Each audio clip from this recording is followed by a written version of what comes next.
யோவான் அப்போஸ்தலன் ஏறக்குறைய 2000 ஆண்டுகளுக்கு முன்பதாகவே இதை எழுதி வைத்து விட்டு போயிருக்கிறார். പ്രിയമുള്ളവരെ, യോഹന്നാൻ അപ്പോസ്തലൻ ഏകദേശം 2000 ചില്ലുവാനും വർഷത്തിന് മുമ്പേ ഇത് എഴുതി വെച്ചിട്ട് പോയിരിക്കുന്നു.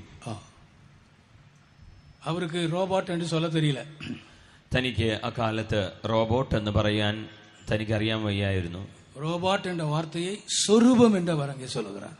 റോബോട്ട് എന്ന വാക്കിനെ ആകുന്നു പ്രതിമ എന്ന് താൻ എഴുതിയിരിക്കുന്നത്. அந்த സ്വരൂപം பேசும். ആ പ്രതിമ സംസാരിക്കും. அந்த സ്വരൂപം மிருகத்தின் സ്വരൂപത്തെ വണങ്ങാத എല്ലാവരെയും കൊலை ചെയ്യും. ആ പ്രതിമ അതിനെ നമസ്കരിക്കാത്തവരെയൊക്കെയും കൊല്ലും. സമീപത്തിലെ ഒരു പത്രികയെ ഞാൻ പഠിച്ചேன். അടുത്ത സമയത്ത് ഒരു പ്രത്യേക ലേഖനത്തിൽ പേപ്പറിൽ പ്രകാരം വായിക്കുകയുണ്ടായി. അത് ഒരു കട്ടുരയാക ഇരുന്നത്. അത് ഒരു എസ്സേ. പത്രികയിലെ ഒരു ചെയ്തി. അതിലൊരു പ്രത്യേക വാർത്തയായിട്ട് അത് നൽകപ്പെട്ടിരുന്നു. സൈക്കോ നോർമൻ എன்ற பெயர் അതിലെ തലപ്പാക ഇരുന്നത്. സൈക്കോ നോർമൻ എന്നൊരു പേര് അതിന് തലക്കെട്ടായിരുന്നു. അമേരിക്കാവിലെ ഒരു കോളേജിലെ സയന്റിസ്റ്റ് அதை உருவாக்கியிருக்கிறார்கள். അമേരിക്കയിലെ ഒരു കോളേജിൽ ഒരു സയന്റിസ്റ്റ് ആകുന്നു അതിനെ ഉണ്ടാക്കിയിരിക്കുന്നത്. Psycho Norman. സൈക്കോ നോർമൻ அந்த ரோபோட் பேர். അതാ യന്ത്രമനുഷ്യന്റെ പേരായിരുന്നു. அந்த ரோபோட் என்ன செய்யும் என்றால், ആ റോബോട്ട് എന്ത് ചെയ്യുമെന്ന് ചോദിച്ചാൽ, அது மனிதரை കൊല്ലக்கூடிയதாக അത് ഉണ്ടാക്കപ്പെട്ടിരിക്കുന്നത്. അതിനെ ഉണ്ടാക്കിയിരിക്കുന്നത് മനുഷ്യനെ കൊല്ലുവാൻ വേണ്ടിയാകുന്നു. மனிதனை கொல்லக்கூடிய എല്ലാ വീഡിയോസையும் അതിൽ അപ്ഡേറ്റ് பண்ணியிருக்கிறார். മനുഷ്യനെ കൊല്ലേണ്ടതിനുള്ള സകല വീഡിയോകളും അതിൽ അപ്ഡേറ്റ് ചെയ്തിരിക്കുന്നു.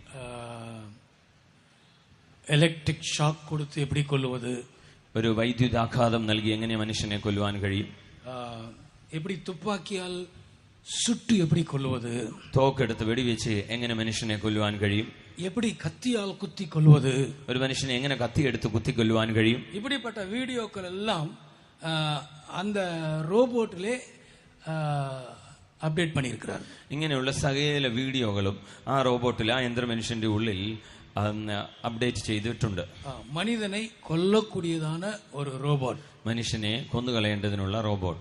അനേക വിജ്ഞാനികൾ അത് ഒരു ആപത്താണ് செயல், அதை நிறுத்துங்கள் என்று சொல்கிறார்கள். അനേക ശാസ്ത്രജ്ഞന്മാർ ഇതൊരു ആപത്ത് ഉള്ള ഒരു സാഹചര്യമാകുന്നു, അല്ലെങ്കിൽ കണ്ടുപിടുത്തമാകുന്നു, ഇതിനെ നിർത്തുവാൻ പറഞ്ഞിരിക്കുന്നു. എന്നാ നടക്കും தெரியுமா?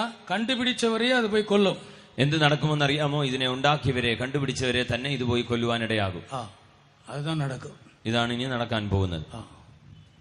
ரோபோட் அந்த கிறிஸ்துவின் காலத்திலே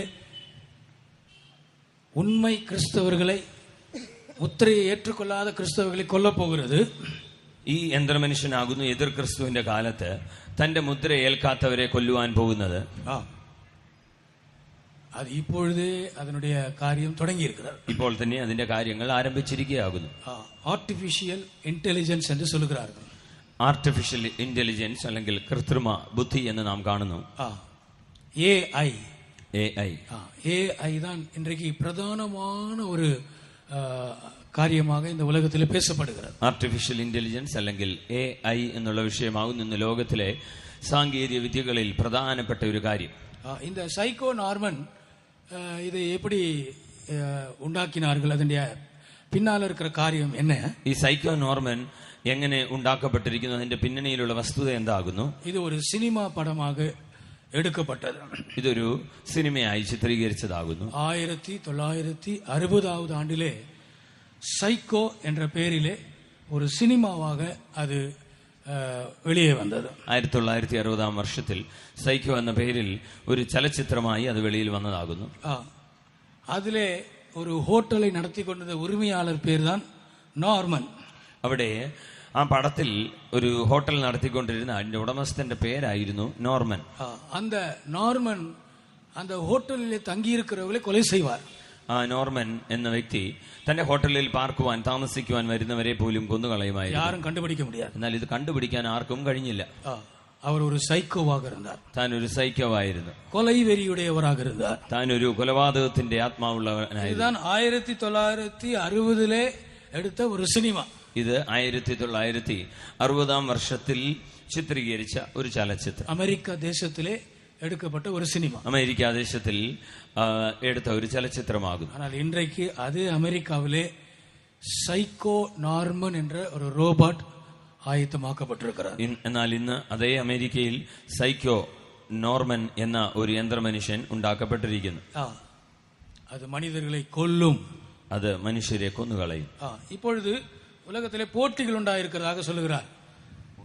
போட்டி, காம்படிஷன். ഇന്ന് ലോകത്തിൽ പലവിധമായ മത്സരങ്ങൾ നടത്തപ്പെടുന്നതായി കാണുന്നു.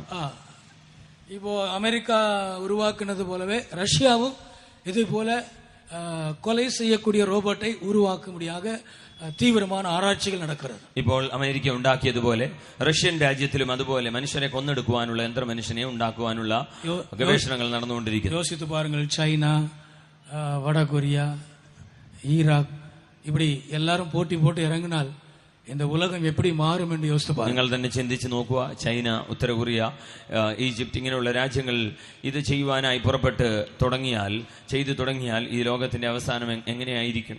യേശു ശീഘ്രമായി வரப்போகிறார். യേശു അതിവേഗം വെളിപ്പെടുവാൻ പോകുന്നു. റോബോട്ട് അത് பேசக்கூடியதாக இருக்கிறது. യന്ത്രമനുഷ്യൻ അത് സംസാരിക്കുന്നു. அது சொரூபத்தை வணங்காதவர்களை கொலை செய்யக்கூடியதாக இருக்கிறது. அது പ്രതിമയെ നമസ്കരിക്കാത്തവരെ കൊന്നുകളയേണ്ടതിനായി അതിന് ബലം ലഭിച്ചിരിക്കുന്നു. அப்படினால் மிகவும் சமீபமாக வந்திருக்கிறோம். അതുകൊണ്ട് നാം ഏറ്റവും ഈ കാര്യത്തിൽ അത് നമുക്ക് അടുക്കലേക്ക് வருகை மிகவும் சமீபமாக, യേശുവിന്റെ വരവും അതോടുകൂടി ഏറ്റവും സമീപമായിരിക്കുന്നു. அப்படினாலே தேவ பயத்தோடு நாம் வருகைக்காக കാത്തിരുന്ന് ഒരു ജീവിതം ചെയ്യ വേണം. ആകയാൽ ദൈവഭയത്തോടുകൂടി കർത്താവിന്റെ വരവിന് വേണ്ടി കാത്തിരിക്കുന്ന ഒരു ജീവിതം നമുക്ക് ചെയ്യാം. ഭയപ്പെടവില്ല, ഞാൻ എന്റെ കർത്താവിനെ ഭയപ്പെട്ടില്ല. എന്നോട് ക്ഷമിക്കണമേ കർത്താവേ, എന്നെ മാറ്റണമേ കർത്താവേ. കൃപ ഇറങ്ങട്ടെ, അഭിഷേകം ഇറങ്ങട്ടെ. യേശു തന്റെ പരിശുദ്ധ രക്തം നിങ്ങളുടെ മേൽ തളിക്കുകയാകുന്നു. തന്റെ രക്തത്തെ നിങ്ങളുടെ മേൽ തളിക്കുകയാകുന്നു. യേശുവിന്റെ രക്തം നിങ്ങളെ കഴുകി വെടിപ്പാക്കിക്കൊണ്ടിരിക്കുന്നു. യേശുവിന്റെ രക്തം നിങ്ങളുടെ പാപങ്ങൾ മോചിച്ചുകൊണ്ടിരിക്കുന്നു. യേശുവിന്റെ രക്തം നിങ്ങളെ വിശുദ്ധമാക്കിക്കൊണ്ടിരിക്കുന്നു. യേശുവിന്റെ രക്തത്താൽ നിങ്ങൾ ജയിക്കുന്നു. കുഞ്ഞാടിന്റെ വിലയേറിയ രക്തത്താൽ, കുഞ്ഞാടിന്റെ രക്തത്താൽ അവർ പിശാചിനെ ജയിച്ചു, പാപത്തെ ജയിച്ചു, ഉലകത്തെ ജയിച്ചു, സോദനയെ ജയിച്ചാர்கள், പരിശോധനകളെ ജയിച്ചു. യേശുവിന്റെ രക്തത്താൽ നീ ജയിക്கிறாய், നീയും ജയിക്കും. ഞാൻ നിന്നെ മാത്രം സ്നേഹിക്കും, ഞാൻ നിന്നെ മാത്രം സ്നേഹിക്കും, ഞാൻ നിന്നെ മാത്രം സ്നേഹിക്കും. പിന്മാറുകില്ല ഞാൻ, പിൻപറ്റും നിന്നെ ദൈവമേ, പിൻപറ്റും നിന്നെ നാൾവരും,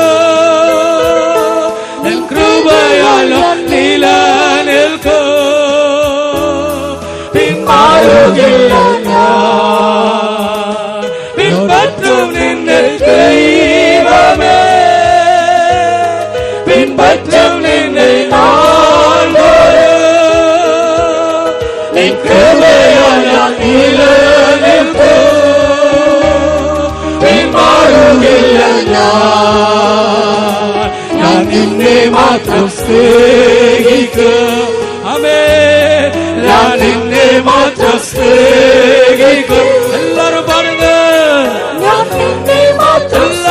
എല്ലാവരും പാടുക, എല്ലാവരും വായി തുറന്ന് പാടുക. പിൻപറ്റും നിന്നെ ദൈവമേ, പിൻപറ്റും നിന്നെ നാൾവരും, കൃപയാൽ നിലനിൽക്കും. പിന്മാറുകില്ല ഞാൻ, പിൻപറ്റും നിന്നെ ദൈവമേ, പിൻപറ്റും നിന്നെ